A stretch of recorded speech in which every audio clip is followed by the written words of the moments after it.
Okay, quick screencast to walk you through the Replit exercise that I did in class on Wednesday, 22nd of October.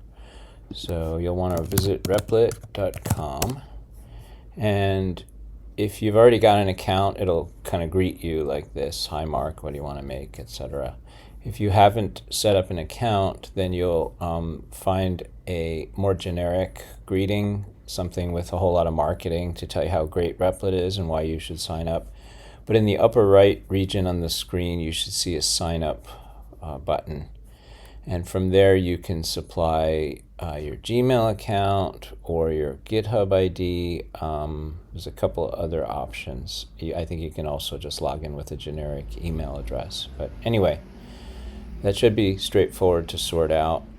They'll send you whatever. If you use like a Gmail account, it'll just kind of log you in directly with that account. If you use email, it'll probably email you a message to confirm that you own that email address, etc. The usual drill. Once you get signed up and you come back to replit.com, you'll see this page.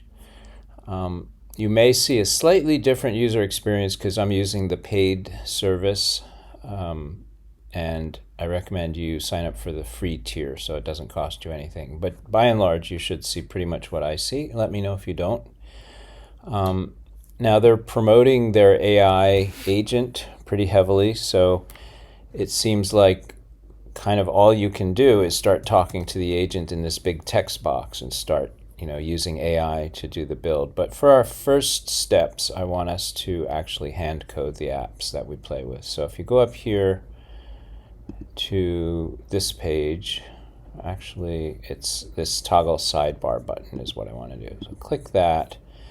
And if you scroll down in this is sort of like a navigation aid over here on the left. If you scroll down, you'll see Explore More. And here's Developer Frameworks. And this is kind of interesting. It used to be Developer Frameworks was like the main thing you did on Replit before the last few years when AI has become such a big deal. Now it's actually hidden under this Explore More menu, and they want everybody to use the AI agent, which is kind of interesting. But anyway, click on Developer Frameworks, and what you're seeing here is a list of kind of software components that are bundled up into packages. For example, if you're a Java developer, there's the Java environment. If you're a C programmer, there's C. There's HTML if you're and CSS if you're a web programmer. If you click View More, you'll see a longer list. There's Python. We could use Python, but since we're building a Python web app, I want to use something called Flask, which is a Python-based web server. We saw this in class. I'm not going to keep scrolling. I'm just going to use this Search Frameworks box and just type Flask. And there's the framework I want. I'm going to click on Use Framework. It gives me a dialog that lets me name the app. I'm going to say Flask Test. You can call it anything you want. I'm going to say public, which lets other people see my app code. Someone asked in class, does this let other people run your app with the link to your running, web server? I think that's actually something different, or rather, I don't think that's controlled by this selection. This is more letting other people see your code and share your code. Anyone can view and fork this app. Fork just means make a copy of it. So I'll say fill that out and click Use Framework. And back in the agent, it wants me to talk to the agent again. So really very AI-centric. I'm going to make this full screen and make my text slightly smaller. I hope that's okay, just to make things a little bit more legible. And I want the agent to kind of go away for a while. So I'm going to hover my mouse here on this middle border between these two panes, and I get this little kind of left-right arrow thing, and I'm just going to slide it all the way to the left, and that just sort of makes it disappear.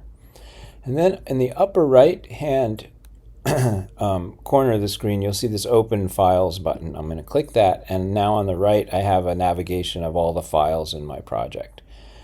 None of these are particularly important to know about. They're all kind of boilerplate files that come with Flask and Python, and there's some decisions that Replit has made about some of the support tooling you need. It's all kind of details that you don't need to concern yourself with at the moment.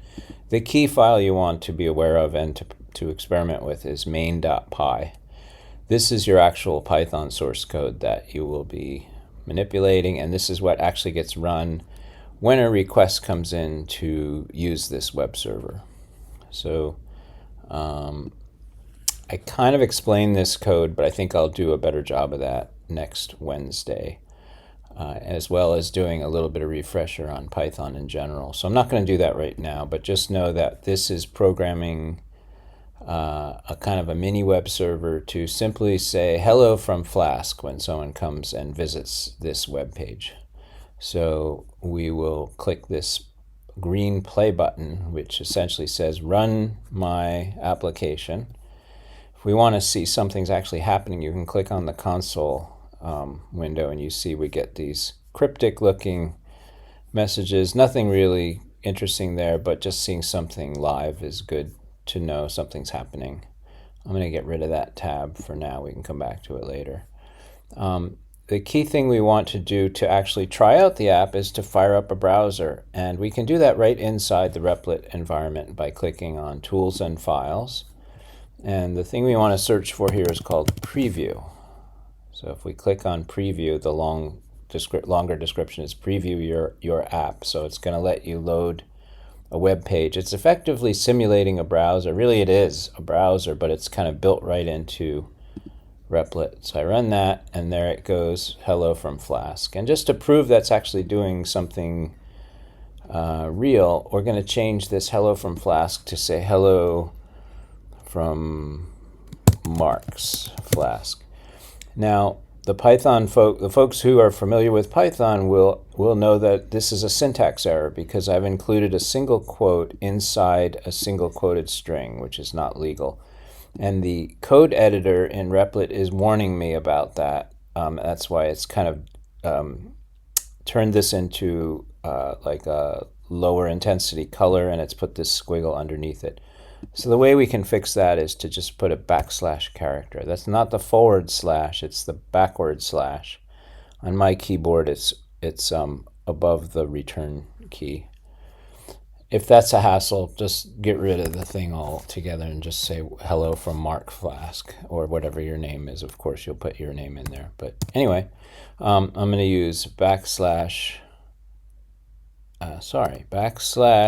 single quote S. Okay, so you should have a single quoted string, and inside that single quoted string there's an occurrence of one backslash single quote, which effectively says don't interpret that single quote as terminating the string. If that doesn't make any sense, don't worry about it. Just put something in this string to distinguish it from its original content. Then we're going to click this stop button and start again to basically restart the app. And all we're wanting to see is the new thing, hello from Mark's Flask. So the text in that main.py file changed, and in fact the behavior of the web server changed accordingly. That's all we're seeing here. By the way, you can run this to reload the page as you like. So if you made it to that point, congratulations, you just built a web app. It's a very trivial web app. All it does is say hello from something, but still, you made something work on the web. And if you want to see it actually working outside of the Replit environment, you can go to the preview page, or tab, I should say. And up here in the upper right, there's an open in a new tab button. If I click that, it pops out of Replit. I'm in full screen, so the browser kind of menu and tabs are not visible without me moving my mouse to the top of the screen repeatedly. So let me pop out of full screen for a second. And just note that when I click the open a tab, what did it say? Open a, no, it's not highlighting. Open a new tab, it says now. Before it said something like open a tab outside of Replit or something. But anyway, when I click that button, I get a new tab that's just a regular old browser tab with a very cryptic but working URL. In fact, if you inspect this URL, it's got the protocol HTTPS. We talked about the different parts of a URL, ://, and then this very cryptic server name, but it does end in replit.dev, and there's no path, so it doesn't have a slash and something else at the end, so that's it.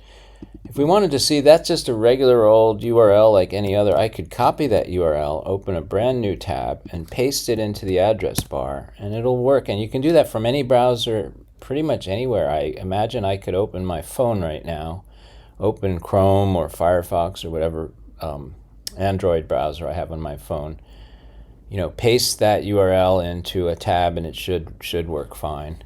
If you are watching this video later and it doesn't work, that's probably because I stopped the app from running. So anyway, you should get to this point where you can see your app working, and if you want to try again the same sort of drill where you change main.py to say hello from a real web app or something like that, you could do that. We have to stop and start the app. And now from this external tab, the same deal. The content of the web app changed according to my change to the Python file.